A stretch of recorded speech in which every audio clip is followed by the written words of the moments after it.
nyumba yangu. Usabarakatakatakatakara. Navunja madhabahu ya uchafu katika nyumba yangu, Mungu Baba. Mungu Baba, angalia ukijana mdogo, Mungu Baba, anakuja kufanya usherati katika nyumba yangu, Mungu Baba. Naomba uweze kumuokoa, uweze kumtoa katika mabaya, Mungu Baba. Wewe ndio Mwokozi, Mungu Baba. Naomba machache nikikuamini, Mungu Baba. Semeni amen.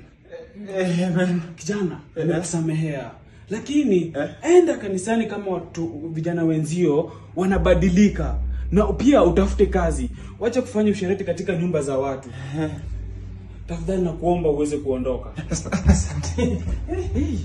Hey babe. Ati babe. Enda ukatubu dhambi zako.